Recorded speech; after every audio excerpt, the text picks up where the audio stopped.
Shalom Ouvracha, regardez bien. Bilam, il vient pour maudire le peuple d'Israël. Chas Shalom. Personne ne peut maudire le peuple d'Israël. Le peuple d'Israël, il est béni. Mais il y a quelque chose qui le bloque, il n'arrive pas. La bombe atomique est doit tomber sur le peuple, il n'arrive pas, il y a que ça le bloque. Qu'est-ce qui le bloque? Qu'est-ce qui peut empêcher l'homme? Cet homme-là qui est un surhumain, qui a personne n'arrive à le gagner. Personne. Qu'est-ce qui l'a bloqué? Alors tout le monde demande, qu'est-ce qui se passe? Et d'un seul coup, il se met à dire, Ma tovu olecha Yaakov, mishkenotecha Israël. Aïe, aïe, aïe. Il dit qu'elles sont belles ces tentes du peuple d'Israël. Bilam, il y a quelque chose qui l'empêche de maudire.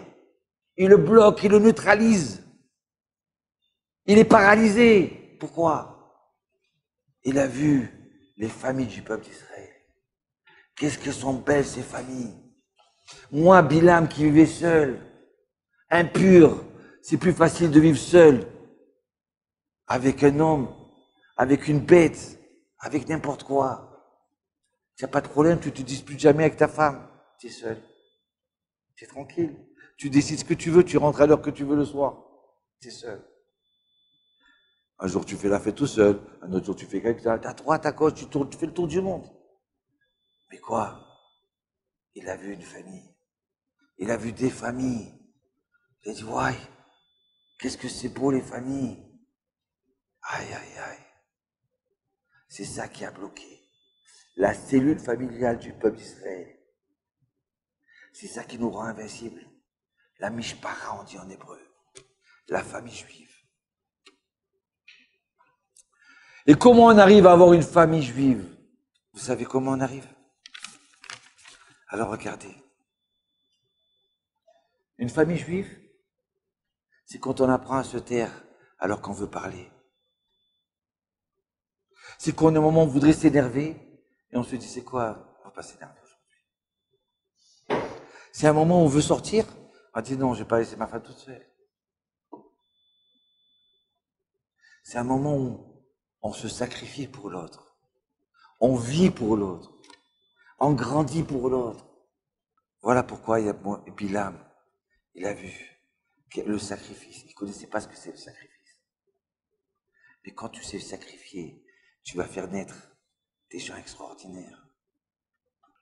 Ah oui, des fois il faut dépenser de l'argent, alors que tu es radin. Mais c'est pour ta femme. Des fois, tu manges au repas, mais tu voudrais manger celui de ta mère. C'est pas grave. C'est pour ta femme. Tu construis une famille. Des fois, tu n'as pas envie de parler. Tu n'as pas envie d'être joyeux. Mais tu rentres à la maison comme un soleil. Pourquoi?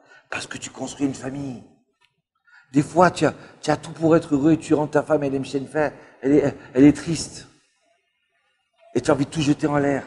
Et tu te calmes. Et tu commences à lui parler. Et lui reparler. Lui raconter des histoires, des blagues pour la réjouir. Il y a des moments où tu veux être égoïste. Mais tu veux construire une famille. Le Chafetz Chaim, quand sa femme est décédée, il s'est marié une deuxième fois et c'était le grand rabbin que tout le monde reconnaissait et vénérait. Il se marie. Et voilà, quand il se marie, alors cette nouvelle femme, elle rentre dans la maison, et il construit la soukha. Ça fait 70 ans qu'il construit cette soukha. Et elle arrive, elle dit, ah, non, non, non, non, la soukha à cet endroit, c'est pas bien. C'est pas bien. Donc, qu'est-ce qu'il fait le Chafetz Chaim? Il démonte la soukha. C'est mieux là-bas. Alors il la demande. Maintenant, il n'a pas 20 ans. Avant de lever un bois, déjà rien que quand il y a un moment, quand tu arrives à 60 ans, 70 ans, tu réfléchis à 2 fois avant de te baisser quand tu as perdu quelque chose. Tu dis peut-être j'en aurai besoin après, pas besoin. Je le laisse ici par terre. Et maintenant, il démonte, il remonte. Et une fois qu'il remonte, après 3 heures de temps, au moins 3 heures, d'accord, peut-être une journée, elle sort de la cuisine et elle voit la soukha. Non, tu avais raison. Faut mieux la remettre là-bas. Et voilà que le Chafetz Chaim, le lendemain, il démonte. Et encore, je vous répète, il a 70 ans. Je ne sais pas si vous comprenez ce que c'est 70 ans. Hein? Quand on tape dans un clou, on rate le clou et c'est le doigt qui nous attrape. On sait déjà plus voir comme il faut. On n'a plus les forces. Et puis c'est pas ça. Je dois étudier la Torah. Je dois me préparer à Souka, à la fête de Sukkot. Je dois terminer mon Mishnah Moura, mon livre, que tous les juifs vont étudier. D'accord? Et le Chafetz Chaim ne dit rien. Il démonte la Souka, il la remonte. Mais si c'était moi, malheureusement, Hatati, Aviti, Pachati. J'aurais dit, tu n'as pas compris, mais tu viens à peine d'arriver là. Ça fait 70 ans que j'ai construit la Souka ici.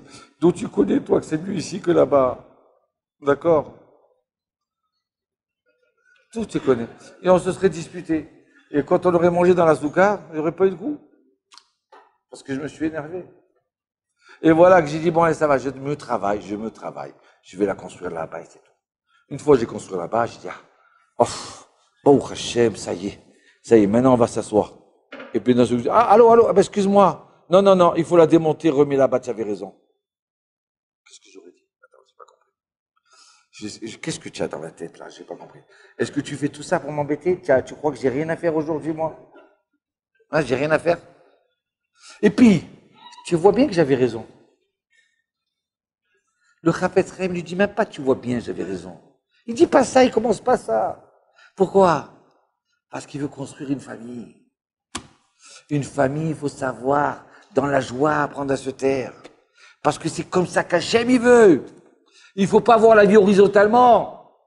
Si Hachem, il veut te parler, tu n'es pas un prophète, comment il va te parler à toi, dis-moi? D'accord? Qui c'est qui va avec le bâton pour qu'Hachem, il te frappe? Ça va être ta femme.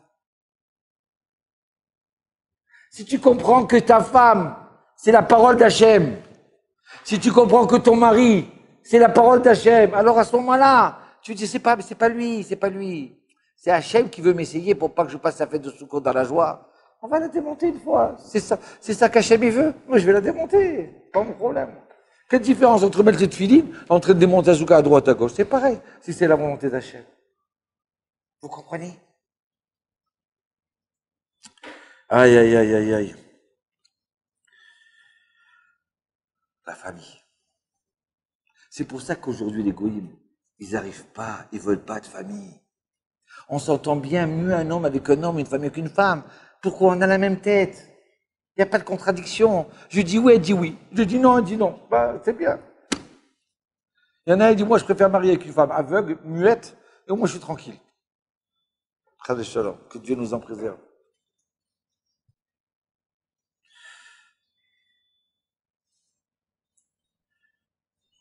Rabbi Avraham Antébé.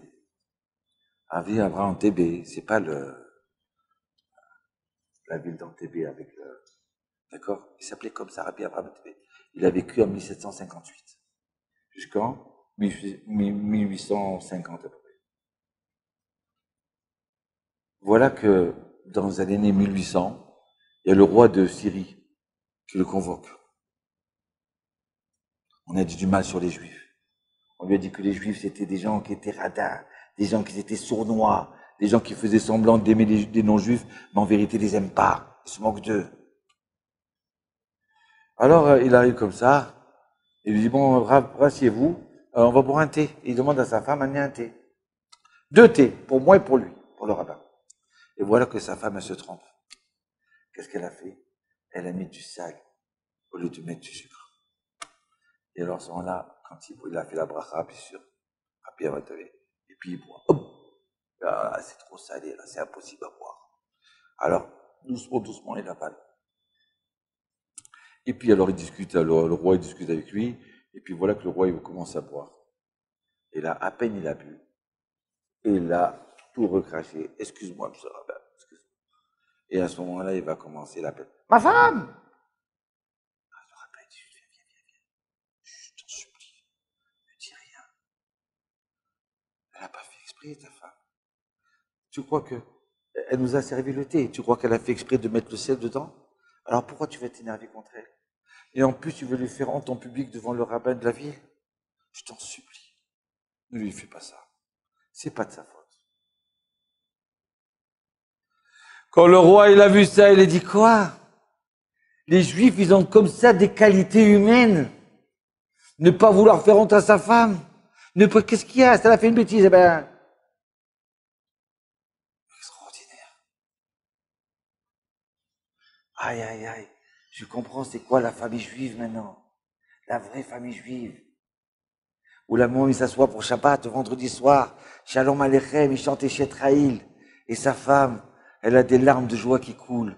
Parce que son mari, il lui chante le chant de la femme vertueuse. On n'a pas besoin d'aller à Tahiti en train de voir les palmiers, hein, et courir entre les palmiers, au coucher du soleil, de voir des moments extraordinaires. Nous, le vendredi soir, on s'assoit à table et on chante Eshet Raïl. À notre femme, c'est le plus beau moment. On n'a pas besoin d'aller faire des milliers de kilomètres et d'attraper un virus, hein, de là-bas. Dans notre maison, on a les plus beaux paysages du monde entier. C'est ça que Bilam, il pouvait plus maudire. Il était bloqué, impossible. On a la cellule, l'ADN du peuple d'Israël, c'est la famille. Rabbeinu Bechaye vient, écoutez, je termine par ça.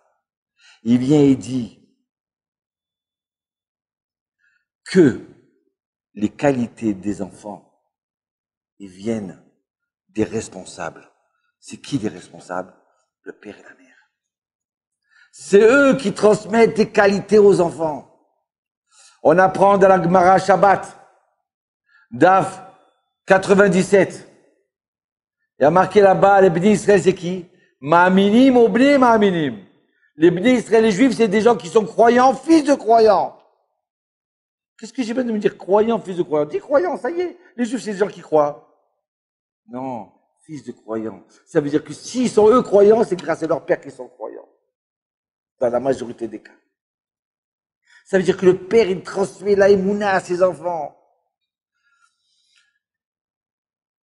La Gemara a dit que Shaoul, s'il était humble, Anav, quand le Shmuel Anavi, il a dit, maintenant chez toi le prochain roi d'Israël, il lui a annoncé, il le savait. Maintenant il cherche, il a préparé le bol d'huile pour le oindre. Alors maintenant on appelle Shaoul, allez. On ne trouve plus Shaoul. Où il est passé Shaoul? Eh bien Shaoul, il avait honte, il s'est caché derrière un poteau. Et pendant des heures on cherchait Shaoul. Ah mais il est là Shaoul, allez amenez-le, amenez-le. Mais d'où il a eu cette humilité-là? D'où il a eu cette classe-là? Un autre le couru, il aurait tué son copain pour prendre sa place. D'où il a eu ça? Il a eu ça de Rachel. Son ancêtre Rachel, la femme de Yaakov Avinu, alors qu'elle a donné sa place à Léa, alors qu'elle allait presque tout perdre. Elle s'est tue, Rachel. Pendant des années, elle a eu honte, parce que le meilleur rôle, c'était Léa qu'il avait. Et elle s'est tue. Ni elle s'est plainte, ni elle a pleuré envers Yaakov en disant pourquoi tu préfères elle que moi, pourquoi faire des histoires comme dans les familles qui entendent des histoires. Elle s'est tue. Le fait qu'elle s'est tue, elle a donné l'humilité à cette... Elle a entraîné à l'intérieur, dans le sang de ses enfants à elle. Mordechai et Esther. Esther, comment ça se fait qu'elle n'a pas dit d'où elle venait? D'où elle a eu cette force de se taire? C'est grâce à Rachel. Rabbeinu Bechaye vient et dit, de la même, les enfants, ils viennent, ils grandissent avec des qualités humaines grâce à la mère. De la même façon que le vin, il est bon grâce à l'ustensile où il y avait le vin. Vous gardez du vin dans un bon fût de bois, alors il sort du bon vin. Mais si l'ustensile, c'est pas ce qu'il faut, alors il sort du mauvais vin. Donc voilà pourquoi la famille, c'est important pour nous. C'est pour ça qu'aujourd'hui, même aujourd'hui, vous n'êtes pas mariés. C'est maintenant que vous construisez votre famille. C'est maintenant que vous décidez qu'est-ce que je veux. Est-ce que je veux marier avec un sorcier? Ou est-ce que je marie avec une sorcière? Ah, elle est belle, elle est blonde et tout ça, Ken. Mais c'est vide à l'intérieur. Vide. Il n'y a que des moustiques et des insectes. Ou alors je veux marier pour construire une belle famille dans le peuple d'Israël. Et c'est pas grave s'il est petit. C'est pas grave. Shalom Bracha.